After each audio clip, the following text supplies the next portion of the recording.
message. Le danger de la tiédeur dans le service de Dieu.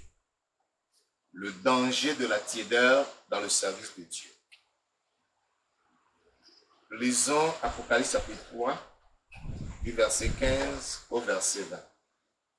Apocalypse chapitre 3, du verset 15 au verset 20. Je connais tes œuvres. Je sais que tu n'es ni froid ni bouillant. Puisses-tu être froid ou bouillant? Ainsi, parce que tu es tiède et que tu n'es ni froid ni bouillant, je te vomirai de ma bouche. Parce que tu dis, je suis riche, je me suis enrichi et je n'ai besoin de rien. Et parce que tu ne sais pas que tu es malheureux, misérable, pauvre, aveugle et nu, je te conseille d'acheter de moi de l'or éprouvé par le feu, afin que tu deviennes riche et des vêtements blancs, afin que tu sois vêtu et que la honte de ta nudité ne paraisse pas. Et un collier pour oindre tes yeux, afin que tu voies. Moi, je reprends et je châtie tout ce que j'aime. Aie donc du zèle et répands-toi. Verset 20.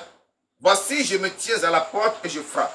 Si quelqu'un entend ma voix et ouvre la porte, j'entrerai chez lui, je souperai avec lui et lui avec moi. Amen. Amen. Nous parlons du danger de la tiédeur dans le service de Dieu. Le Dieu qui nous a appelés et que nous servons, nous devons le connaître. Il n'est pas un Dieu intermédiaire, mais il est un Dieu souverain, un Dieu suprême. Un Dieu qui est debout, un Dieu puissant et fort. Un Dieu qui a du zèle. Et c'est par ce zèle qu'il a créé le monde en 6 jours pour se reposer le 7e jour. Ce Dieu, nous devons le connaître et savoir que lorsque nous sommes à son service, nous devons avoir le même zèle, la même ardeur pour le servir et l'adorer, pour que nos services puissent soient agréables. Ouais, lorsque nous parlons de tiédeur, c'est comme de l'eau. Lorsque vous avez de l'eau, cette eau n'est ni bouillante ni froide. Elle est tiède. Lorsque vous la buvez, vous ne pouvez pas l'avaler. Et si vous l'avalez, cette eau n'étanche pas votre soif. Cette eau n'a pas de goût. Qu'est-ce qui se passe? Vous la recrachez. Vous faites sortir cette eau de votre bouche. Parce que cette eau n'a pas de goût. Cette eau ne peut pas étancher votre soif. Vous avez vraiment soif. Vous avez besoin de l'eau fraîche. On vous donne de l'eau tiède. Vous ne pouvez que cracher cette eau. C'est comme vous sortez et vous n'avez pas de l'eau dans un vase ou de l'eau au frigo. Lorsque vous revenez, vous tournez le robinet. Oh, il y avait le soleil toute la journée. L'eau, le robinet s'est échauffé. L'eau devient comment? L'eau devient tiède. Lorsque vous ouvrez, c'est l'eau tiède qui sort. Cette eau, vous ne pouvez pas la boire parce que cette eau est loin d'étancher votre soif. C'est ce qu'est devenu l'église de Laodicée, dont nous lisons ici. Et Dieu a pris cette image pour leur permettre de bien comprendre, parce que Laodicée était une ville très riche. Il y avait beaucoup d'hommes d'affaires dans cette ville. Il y avait des industries qui travaillaient la laine, etc., etc. Et c'était une ville d'hommes riches. Mais ils avaient un problème d'eau. Donc, il a fallu un aqueduc pour tirer l'eau de la source à la ville. Donc, ils connaissent bien quand l'eau est tiède, quand l'eau est fraîche. Dieu a pris cela, le Seigneur a pris cette image afin de leur faire comprendre leur état spirituel. Lorsque un chrétien devient tiède, c'est qu'il devient désagréable à Dieu. Alléluia. Et le service qu'il rend à Dieu n'est pas non plus agréable à Dieu. La tiédeur, c'est un état de mi-mort, mi-vivant. C'est ça. Lorsque tu es parvenu à l'état de tiédeur, c'est que tu n'es ni vivant ni mort. Et comme le texte l'a dit, tu n'es ni froid ni bouillant. Et donc, une vie tiède au service de Dieu est une vie désagréable à Dieu. Tout comme le tiède. Comme le Seigneur a dit, comme tu n'es ni chaud, ni froid, ni bouillant, je te vomirai. Si cet état était agréable au Seigneur, le Seigneur ne le vomirait pas. Mais puisque c'est désagréable, Dieu dit qu'il le vomira. Donc, lorsque tu sers Dieu dans cet état de tiédeur, tu es désagréable à Dieu. Dieu ne trouve pas plaisir en toi. Dieu n'est pas intéressé par ce service. Ni figue, ni raisin. Tu n'es pas cuit, tu n'es pas brûlé. Tu es entre deux. Dieu veut que tu sois froid, sois bouillant. Mais ce que Dieu veut pour nous en tant que serviteurs de Dieu, c'est que nous soyons bouillants. Alléluia. Dieu a besoin de serviteurs bouillants. La tiédeur spirituelle est très subtile et destructrice. C'est-à-dire que quand cette tiédeur te gagne, tu ne sauras pas. Elle te donnera de l'intelligence, le raisonnement. Tu vas raisonner, tu vas réfléchir. Non, moi-même c'est comme ça. Et je me connais, je sais qui je suis, de par expérience, de par le passé, ainsi de suite. Tu vas donner des raisons. Oui. Tu vas faire tes prières laconiques, tes prières tièdes, pensant que tu es encore debout, pensant que tu as encore la vie, alors que tu es en train de mourir. L'état de tiédeur, c'est un état qui conduit à la mort. La tiédeur agit comme des termites. Quand je dis que c'est subtil, c'est comme des termites. Vous voyez, lorsqu'il y a un arbre debout, et que les termites parviennent à pénétrer sous l'arbre, et commencent à ronger ses racines jusqu'à monter dans le tronc. Ces termites vont ronger tout l'intérieur du tronc de l'arbre. Et ce qui retient l'arbre debout, ce n'est que l'écorce. Et lorsqu'un léger vent, cet arbre tombe et tout le monde s'étonne. Comment ce grand arbre a pu tomber? Et lorsque tu vas regarder en bas, du côté des racines, tu verras qu'il y a un grand trou à l'intérieur. C'est de cette manière que la tiédeur fonctionne. Lorsque la tiédeur t'attaque, elle te dira que c'est moi la tiédeur qui suis là, c'est moi qui suis en train de t'attaquer. Tu vas continuer à te justifier. Tu vas continuer à te donner raison. Les frères vont te visiter. Frère, qu'est-ce qui se passe? Parce que quand nous te voyons là, tu n'es plus comme tu étais avant. Sœur, qu'est-ce qui se passe? Tu dis non, c'est moi-même. Moi-même, je me connais. Non, j'arrive à prier, je fais ma méditation. Non, je n'ai pas de problème. Vous voyez, je viens à l'église dans oui, sauf que j'ai décidé de rester comme ça. Ok. Tu ne sais pas ce qui se passe dans ta vie. Les termites sont en train de te ronger. Ronger ton intérieur. Et pas fini, tu tomberas. Un homme de Dieu a fait une belle expérience. Il était assis un jour dans son salon. Puis il a vu des petites fourmis soulever un gros cafard. Il s'est étonné, mais comment? Les petites fourmis soulevaient un si gros cafard. Il s'est levé. Il a retourné le cafard. Quand il retourne le cafard, tout son intérieur est creux. Le cafard n'avait plus rien. Donc ce qui donne du poids au cafard a été enlevé de son intérieur. Donc le cafard devient léger et les petites fourmis ont pu le soulever. C'est ça la tiédeur. Alléluia. Alléluia. La tiédeur te ronge. La tiédeur enlève de toi tout ce qui est vivant, tout ce qui te donne la force, ce qui te donne la vigueur, ce qui te donne le zèle. La tiédeur enlève cela. Et tu deviens cette coquille vide, très léger, que le vent peut soulever facilement. Vous voyez, comme le gros arbre là, qui est rongé de l'intérieur et qu'un petit vent fait tomber. Alléluia. C'est comme ça que fonctionne la tiédeur. Afin de bien comprendre la tiédeur spirituelle et la prévenir. Il est très important que nous connaissions la tiédeur spirituelle et que nous puissions la prévenir, c'est-à-dire que nous soyons en mesure de l'éviter. Nous allons considérer le message alors en 3 points. D'abord, les caractéristiques d'une vie tiède. Comment peut-on reconnaître que cette vie est tiède? Comment tu peux reconnaître que la tiédeur est en train de t'attaquer? Comment tu pourras le reconnaître? Comment tu pourras savoir que la tiédeur t'a déjà attaqué? Il y a ces caractéristiques. Deuxième point, le rejet du serviteur tiède. Puisque nous sommes en train de parler du danger de la tiédeur dans le service de Dieu. Lorsque tu es tiède, Dieu te rejette, Dieu rejette ton service. C'est pourquoi nous parlons deuxième point, du rejet du serviteur tiède. Le rejet du serviteur tiède. Enfin, Dieu n'aime pas rejeter pour toujours. Il est compatissant, miséricordieux. Il veut toujours racheter, il veut reprendre. C'est pour cela qu'en troisième point, nous parlerons de recouvrer le zèle pour le service. Recouvrer le zèle. On recouvre ce qu'on avait et qu'on a perdu. Hein? Tu possédais la chose, tu l'as perdue, tu vas recouvrer cette chose. On parle de recouvrer. Recouvrer le zèle pour le service. Nous revenons au premier point. Les caractéristiques d'une vie tiède. Les caractéristiques d'une vie tiède. Apocalypse chapitre 3, le verset 15. Apocalypse 3, verset 15. Je connais tes œuvres. Je sais que tu n'es ni froid ni bouillant. Puisses-tu être froid ou bouillant? On nous présente ici quoi? Une vie qui se trouve entre, qui a une température intermédiaire. Ni froid, ni bouillant. Tiède. De l'eau tiède. Sans saveur. Insipide.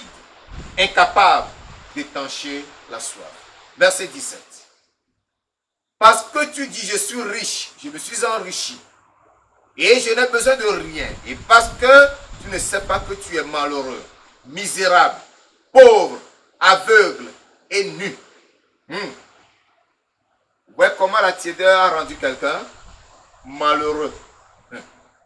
Malheureux, misérable, pauvre, aveugle et nu. La tiédeur te rend malheureux, pauvre, aveugle, nu. C'est ça la tiédeur. La tiédeur spirituelle commence à s'installer à partir du moment où le croyant commence à devenir présomptueux. Tu deviens présomptueux, c'est-à-dire que tu te donnes pour être quelque chose que tu n'es pas en réalité. Moi, je suis fort, je suis puissant. Dieu me parle, Dieu m'a encore parlé. Tu deviens présomptueux alors que tout ce que tu racontes, ce n'est que ta pensée. Ce sont que les désirs de ton cœur. Ce sont que tes imaginations. Tu donnes comme l'impression que tu es quelqu'un d'important. Tu donnes comme l'impression d'être une personne sûre. Et tu te donnes l'impression d'être la personne la plus sérieuse ou la plus proche même de Dieu dans toute l'assemblée. Mon frère bien-aimé, il faut que tu saches que la tiédeur est très subtile. Et lorsqu'elle vient s'installer, elle ne t'avertit pas. Lorsque tu commences à devenir présomptueux, que l'orgueil rentre en toi, cet orgueil, cette fois-ci, ce n'est pas l'orgueil qui te fait montrer à tout le monde, soit par ton comportement, soit par ton habillement, soit par tes paroles, par tes propos, mais dans ta tête, tu te mesures à tout le monde et tu te vois supérieur à tout le monde par rapport à ceci, par rapport à cela. Oh, c'est lui qui dira la prière. Oh, si c'était moi, je pourrais mieux faire que lui. D'ailleurs, je fais mieux que lui. Oh, c'est celle-là qui chante. Non, c'est pas la peine. Donnez-moi ce micro, vous allez voir. Voilà. Oh, c'est lui-là qui fait la sécurité. Oh, regarde. Lui-là aussi, depuis quand il a commencé. Est-ce qu'il est capable de faire ça? Là, l'orgueil est là. Tu te donnes quelque chose que tu n'aimes pas. Il y a cet orgueil. Il y a l'irrespect. Tu n'as de respect pour personne. Déjà, tu te vois au-delà de tout le monde. Qui tu vas respecter? Le pasteur, c'est qui? Le leader, là, c'est qui? Le serviteur, là, c'est qui? Celui qui est devant lui, qui dit la prière, elle est qui? Par rapport à moi.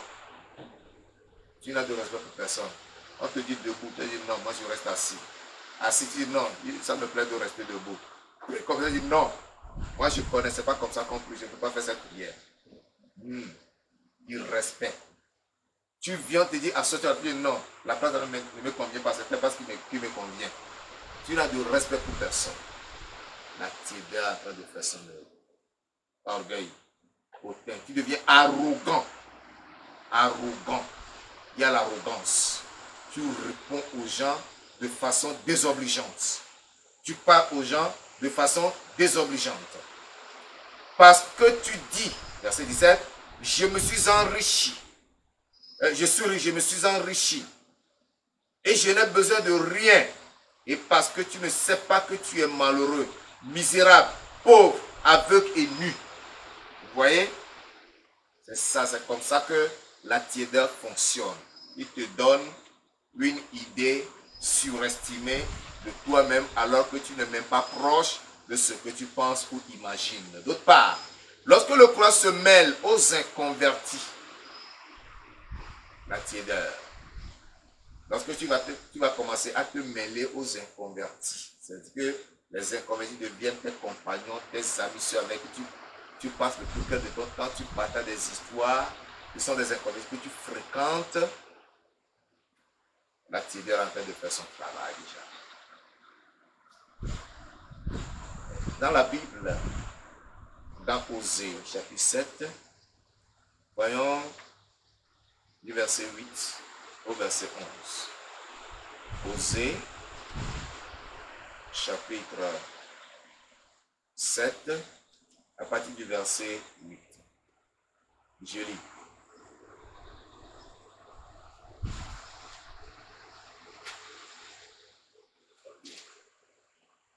Ok, voilà. Ephraim se mêle avec les peuples.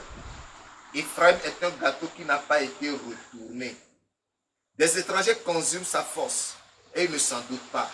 La vieille s'empare de lui et il ne s'en doute pas. L'orgueil d'Israël témoigne contre lui. Ils ne reviennent pas à l'Éternel leur Dieu et ils ne le cherchent pas malgré tout cela. Ephraim est comme une colombe stupide sans intelligence. Ils implorent l'Égypte. Ils vont en Assyrie. Je vais m'arrêter là. Vous voyez ça?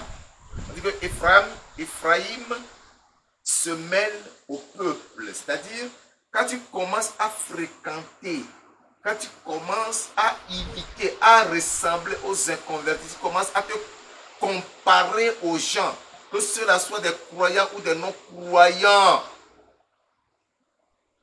la tiédeur agit déjà de cette façon-là.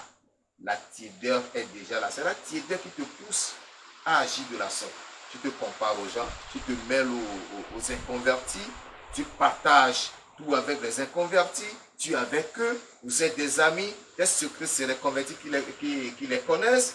Ta vie, tes projets sont entre les mains des inconvertis. Que ces inconvertis soient tes parents, soit tes amis, soit quoi que ce soit, il faut que tu saches que c'est déjà la tiédeur qui est en train de travailler, qui est en train d'agir. Ephraim se mêle au peuple. C'est-à-dire que Ephraim a oublié son identité. Ephraim n'est pas n'importe quoi, c'est une tribu chère à Dieu. Ephraim, c'est qui? C'est le fils de qui? De qui? De Joseph. Joseph n'est pas n'importe qui pour Dieu. C'est pour cela que 2 de ses enfants ont pris sa place dans l'héritage. Donc, Joseph avait un double héritage en Égypte. Alléluia. Amen. La tribu d'Ephraïm et la tribu de Manassé. Mais Ephraïm a oublié qui il était pour se mêler au peuple. Quand on dit au peuple, ça veut dire aux païens. Donc toi, chrétien, toi, ouvrier, toi, disciple de Jésus-Christ, tu oublies qui tu es, tu oublies ton identité et tu t'associes maintenant aux païens, aux inconvertis. La tiédeur est en train de te ronger sans que tu ne saches. Et c'est ce que la parole de Dieu dit. Les étrangers consument sa force sans qu'ils ne s'en rendent compte. L'inconscience est là. Tu es conscient de la réalité. Tu es conscient de sa vie, de ta vie. Tu es conscient de ce qui t'arrive. Le mal t'attrape, le mal t'atteint, le mal te touche, mais tu en es inconscient. Tu deviens insensible. Tu ne sens rien de tout cela. Tu deviens conscient du mal, du danger que tu encours. Tu te compares aux autres. Et tu ne te préoccupes plus. Tu te préoccupes uniquement de ton bien-être spirituel, comme physique, matériel ou financier. En négligeant quoi? Tes devoirs spirituels. Incapable de prier chez toi, incapable de prier à l'église. On prie à l'église, même quand tu es debout, tu dors debout. Parce que tu n'arrives plus à prier. La prière, c'est un exercice. Tu n'arrives plus à faire l'exercice là chez toi. Dans l'église, tu ne peux pas le faire non plus. Alléluia. Amen. Tu es une église de devoir spirituel et tu es déjà envahi ainsi par la tiédeur. C'est ce que Ephraim est devenu, un gâteau non retourné. C'est-à-dire qu'il a refusé de participer aux souffrances qui est commun à tout le peuple d'Israël.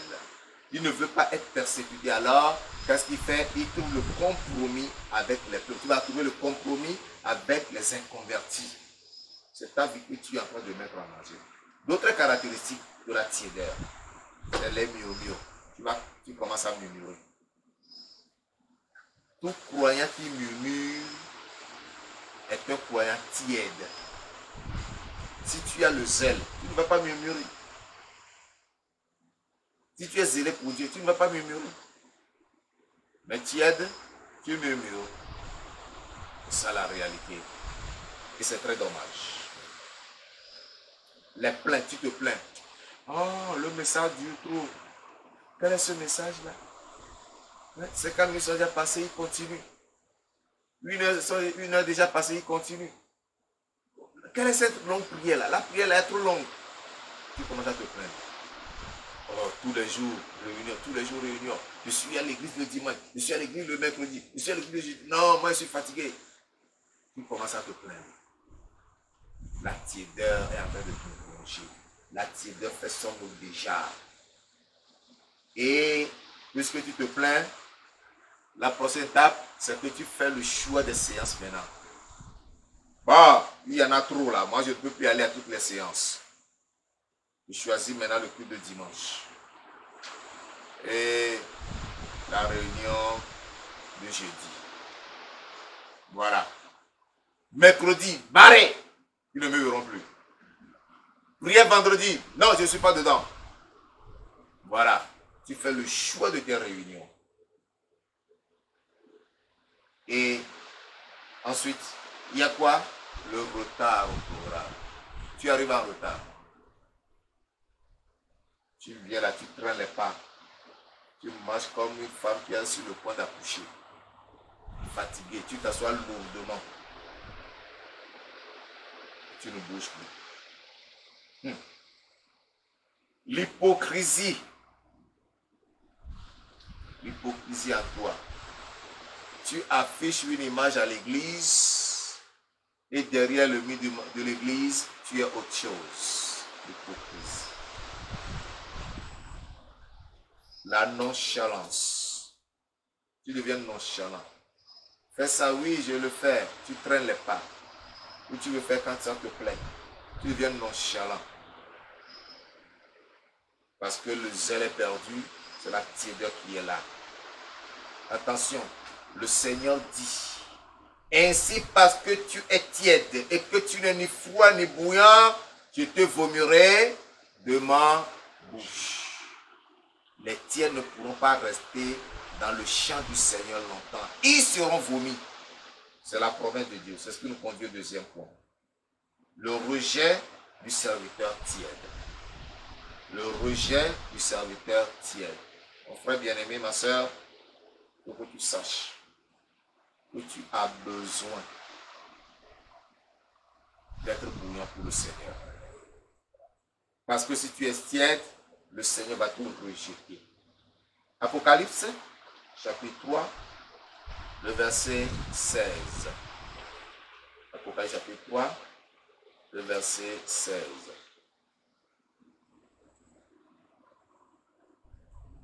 Ainsi, parce que tu es tiède et que tu n'es ni froid ni bouillant, je te vomirai de ma bouche. C'est ce que le Seigneur dit. Verset 22. Verset 22. Non, autant pour moi. Chapitre 22, verset 15. Apocalypse, chapitre 22, verset 15 plutôt. Apocalypse, chapitre 22, le verset 15. Dehors les chiens, les enchanteurs, les impudiques, les meurtriers, les idolâtres et quiconque aime et pratique le mensonge. Dit dehors.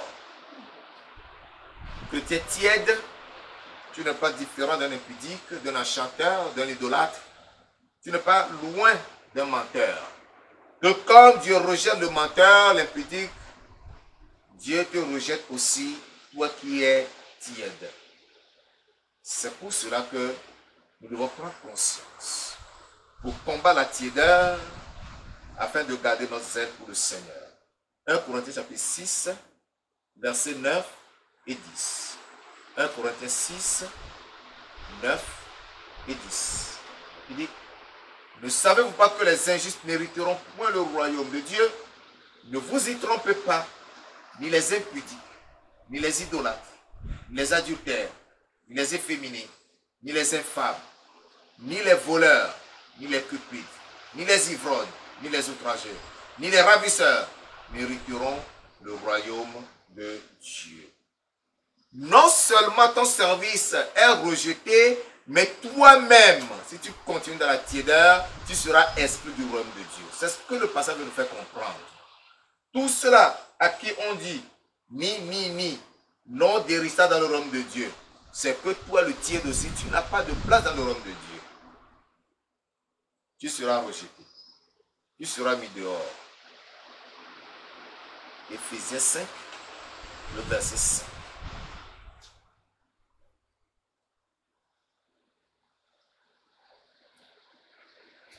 Car sachez-le bien, aucun impudique ou impur, ou cupide, c'est-à-dire idolâtre, n'a d'héritage dans le royaume de Christ et de Dieu. Amen. Tout chrétien qui sont dans la tiédeur n'est pas différent de ces gens qu'on a mentionnés. Cela voudra dire quoi? Un tiède impénitent deviendra un apostat. Un apostat ne distingue plus sa droite de sa gauche. C'est-à-dire, il ne fait plus la distinction entre le bien et le mal. Il va aller facilement vers le mal, commettre le mal. Parce que sa conscience est morte. L'Esprit de Dieu qui déclenchait la lame lorsqu'il s'approchait du péché, il a chassé de son cœur. L'Esprit n'est plus là pour l'avertir. Donc, il sombre dans toutes sortes de péchés et de vices. Et par conséquent, il exclut du royaume. Pour le tiédeur, lorsqu'il ne se répand pas pour retourner au Seigneur à temps, cela peut le conduire à l'apostasie, dont la conséquence est l'exclusion ou le bannissement du royaume de Dieu. C'est pour cette raison que le tiède doit se repentir au plus vite. Si la tiédeur, si toi-même tu vois que la tiédeur t'a déjà atteint, tu vas te repentir au plus vite. Et c'est aussi l'occasion pour toi de faire alliance avec le Seigneur ou demander au Seigneur de te préserver de la tiédeur. Tu t'engages à le servir avec zèle, avec amour, avec engouement. Troisième point, recouvrez le zèle pour le service du Seigneur. Recouvrez le zèle pour le service du Seigneur. Nous retournons à notre texte d'Apocalypse chapitre 3. Cette fois-ci, nous lisons du verset 18 au verset 20. Apocalypse chapitre 3, du verset 18 au verset 20. Dit, je te conseille d'acheter de moi de l'or éprouvé par le feu, afin que tu deviennes riche, et des vêtements blancs, afin que tu sois vêtu, et que la honte de ta nudité ne paraisse pas, et un collier pour oindre tes yeux, afin que tu vois. Moi, je reprends et je châtie. Tout ce que j'aime est dans du zèle, et répands-toi. Retenez cette phrase, est dans du zèle et répands-toi. Voici, je me tiens à la porte et je frappe. Si quelqu'un entend ma voix et ouvre la porte, j'entrerai chez lui, je souperai avec lui et lui avec moi. Alléluia. Amen. Pour recouvrer le zèle pour le service, il y a certains pas à faire. Il y a des étapes à franchir. Dans le texte, nous avons remarqué que le Seigneur appelle à la repentance. Donc la repentance est le premier pas. Tu dois te repentir de la tiédeur. Parce que la tiédeur entraîne les péchés. L'orgueil est rentré. La présomption est rentrée. L'arrogance est rentrée. La cupidité est rentrée. Tu dois te repentir, confesser tous ces péchés au Seigneur. Demander pardon et demander à être restauré. Gloire à Dieu. C'est cette repentance qui te conduira à recouvrer ton zèle. Tu dois faire tes restitutions. C'est très important. Tu dois faire tes restitutions. Ceux-là que tu as critiqué, ceux-là que tu as murmuré, ceux-là que tu as méprisé, tu dois aller vers eux pour leur dire, et dans mon état de tiédeur, je t'ai critiqué, j'ai mal parlé de toi, je t'ai méprisé. Alléluia. Le bon chrétien doit faire ses restitutions. Après ta restitution maintenant, il faut que tu renoues avec l'exercice spirituel. Renouer avec les exercices spirituels. Ça voudra dire quoi? Il faut que tu reprennes sérieusement et sincèrement ta dévotion.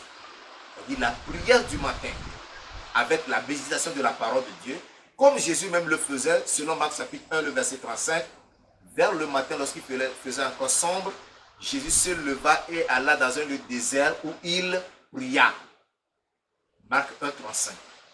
Jésus faisait ses dévotions matinales. Et le soir aussi, lorsqu'il renvoyait la foule, il se mettait à l'écart pour se recueillir, pour prier, avant de rentrer chez lui pour dormir. Ce sont des exemples que nous devons suivre aussi. Tu dois reprendre l'exercice spirituel, la dévotion, la prière, le jeûne, la veillée. Ce sont des exercices spirituels qui nous maintiennent dans le zèle ou dans la vie spirituelle. Il faut que tu les reprennes pour pouvoir avancer avec le Seigneur. Quatrième et dernier pas, c'est ton engagement à ne plus sélectionner les réunions, mais à participer à toutes les réunions, c'est-à-dire aux communions fraternelles avec joie et amour, selon que Hébreux 10, 25 l'a dit, n'abandonnez pas votre assemblée comme c'est la coutume de quelques-uns. Tu ne dois pas abandonner ton assemblée. Il faut que tu y sois. Toutes les fois qu'il y a séance, chaque fois qu'il y a une réunion que tu es concerné, mon frère, ne te laisse pas supplier. Une fois que l'annonce est faite, tu prends note et tu gardes cela.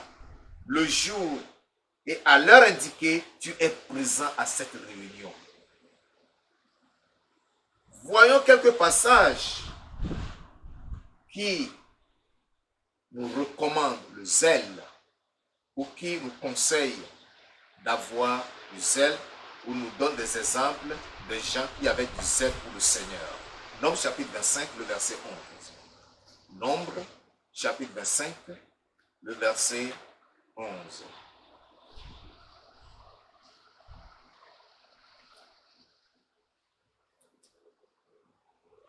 Phiné, fils d'Éléazar, fils du sacrificateur Aaron, a détourné ma fureur de dessus les enfants d'Israël, parce qu'il a été animé de mon zèle au milieu d'eux, et je n'ai point dans ma colère consumé les enfants d'Israël.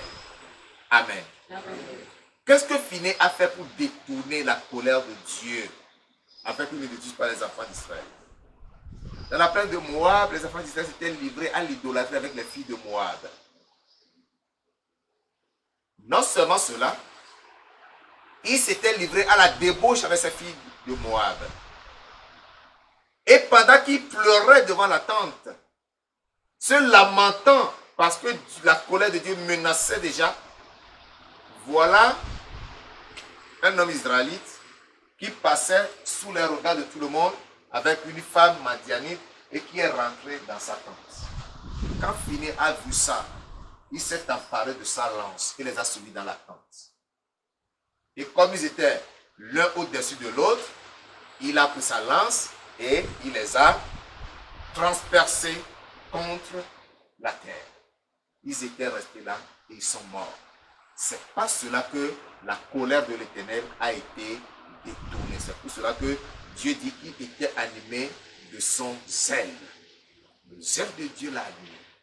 Un exemple de zèle. C'est-à-dire que lorsque tu as la chaleur, ce feu qui brûle encore en toi, tu ne dois pas tolérer le mal, ni dans ta vie, ni dans l'église, ni dans la vie d'un frère ou d'une soeur, pas même dans la vie de tes enfants. Tu ne dois pas tolérer le mal.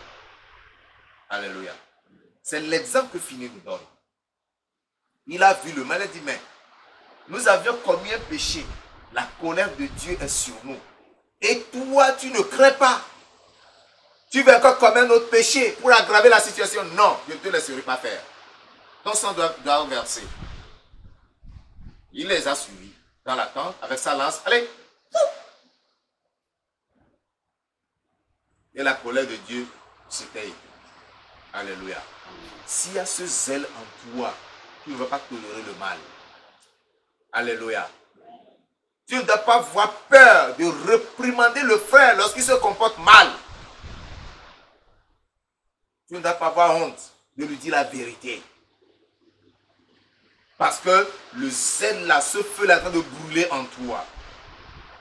Tu veux que nous devenions tous dans la sainteté. Tu ne veux pas que Dieu nous abandonne. Aujourd'hui, ce n'est pas que Dieu se met en colère pour nous détruire. Mais qu'est-ce qu'il fait? Il fait demi-tour. Si Dieu nous abandonne là, on devient quoi? Hein? Un homme de Dieu est allé en mission sur l'ordre de Dieu au Mexique. Il est rentré dans des églises. Et Dieu disait, je ne suis pas dans telle église. Dans telle église, je ne suis pas. Mais il est parti dans une petite église de 20 personnes seulement. Il a vu la présence de Dieu dans cette église. Pourquoi? Parce que c'est la sainteté. L'amour les a unis. Ils s'aiment.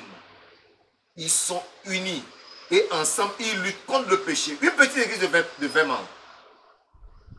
Remplie de la puissance de Dieu. Ce qui ne se trouvait pas dans les grandes églises. Alléluia. Soyons une église puissante pour le Seigneur. Que la présence de Dieu soit attirée par notre vie de sainteté, par notre amour et par notre unité. C'est pour cela que chacun de nous doit être animé du zèle afin de combattre le péché parmi nous. Lorsque deux frères, deux sœurs se rassemblent pour critiquer un frère ou une sœur, ce n'est pas le zèle, c'est de la tiédeur, c'est le péché. Et si tu as la troisième personne, tu les surprends, reprends-les violemment, dis-leur la vérité et ordonne-leur de se repentir parce qu'ils sont en train de commettre un péché. Alléluia. Ne parlons pas mal les uns des autres. L'amour ne fait point de mal. L'amour supporte tout. Alléluia. L'amour ne connaît pas la haine les uns ou les autres. Romains chapitre 12, le verset 11. Romains chapitre 12, le verset 11. Ayez du zèle et non de la paresse. Soyez fervents d'esprit. Servez le Seigneur. Alléluia. Amen. Ayez du zèle et non de la paresse. Soyons zélés pour le Seigneur. Rejetons la paresse. Expulsons la paresse de nos vies. Soyons fervents d'esprit et servons le Seigneur avec du zèle. Alléluia. Amen. Cette petite raison que vous avez souvent, ces excuses que vous ne voulez pas gérer par ces excuses-là, c'est à cause de ci, à cause de ça, je ne peux pas faire ça, je ne suis pas en mesure, parce que cette petite raison-là, mais pourquoi que ces raisons sont vraiment fondées? Hein? Pour ne pas faire ceci, pour ne pas aller à l'église, pour ne pas faire cela, parce que ce sont des raisons que vous avez, et que devant Dieu, ces raisons peuvent parler en votre faveur. Ayez du zèle et non de la paresse. Soyez fervents d'esprit, servez le Seigneur. Alléluia. Que le Seigneur fasse renaître en nous le zèle que nous avions au début. Ce zèle est perdu. Nous allons nous repentir ce soir et demander au Seigneur de restaurer en nous ce zèle. Prions le Seigneur. Parle au Seigneur, mon frère bien-aimé. Je veux que tu puisses parler au Seigneur ce soir. Tu vas dire au Seigneur de te pardonner la paresse qui t'a envahi, la tiédeur qui t'a envahi, la négligence qui t'a envahi. Demande pardon au Seigneur ce soir. Repends-toi de cette tiédeur. Rejette cette paresse. Rejette cette tiédeur. Où est ton zèle, mon frère? Repends-toi. Demande pardon au Seigneur. Prie le Seigneur ce soir, qui te délivre de cette tiédeur, qui te libère de la tiédeur.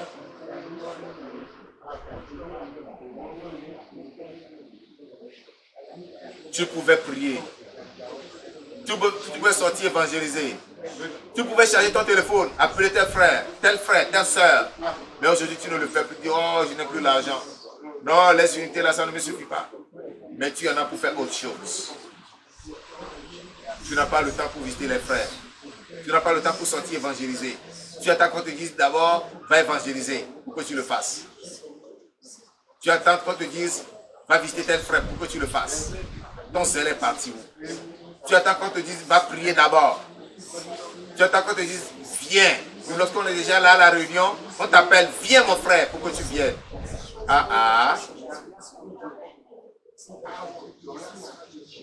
Qu'est-ce que tu penses des autres?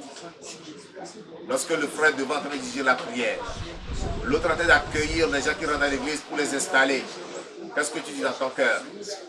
Qu'est-ce qu'il est en train de faire? Si on me plaçait là, j'aurais mieux fait que lui. Il t'a dit que toi tu ferais mieux que lui. Tu te crois être le plus spirituel alors que tu es le plus charnel. Tu penses être le plus zélé alors que tu es plein de tiédeur. Tu donnes des raisons pour ne pas faire ci, pour ne pas faire ça. Des excuses. Et toi-même tu te complais dans ces excuses, dans ces raisons maladroites, malheureuses, malencontreuses, qui ne te grandit pas, mais qui te recule. Repends-toi ce soir et demande au Seigneur de t'animer de son zèle. Que son zèle t'anime.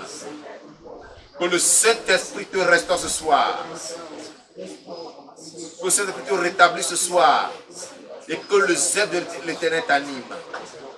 Que la ferveur t'anime. Rejette la paresse et la négligence. Rejette l'indifférence. Rejette l'insouciance. Rejette la compagnie des inconvertis. Reviens au Seigneur. Trouve plaisir à la communion fraternelle. Trouve ton plaisir dans la communion fraternelle et aie du zèle pour aimer les frères, pour aimer les sœurs, pour te sacrifier pour les uns et pour les autres. Rejette l'hypocrisie. Rejette les présomptions.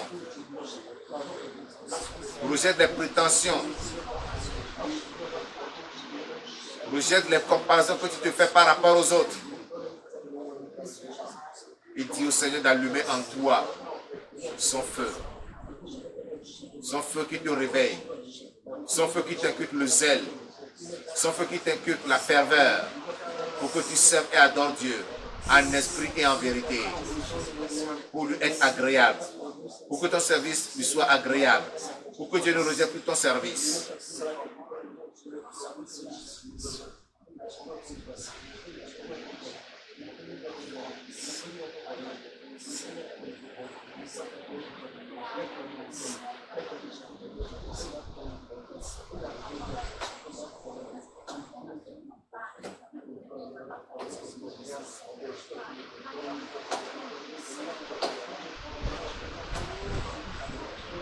Remercie le Seigneur. Remercie-le parce qu'il t'a restauré. Il a rallumé en toi ce zèle que tu as perdu. Cette ferveur que tu as perdue, tu l'as recouvrée par sa grâce. Bénis le roi des rois.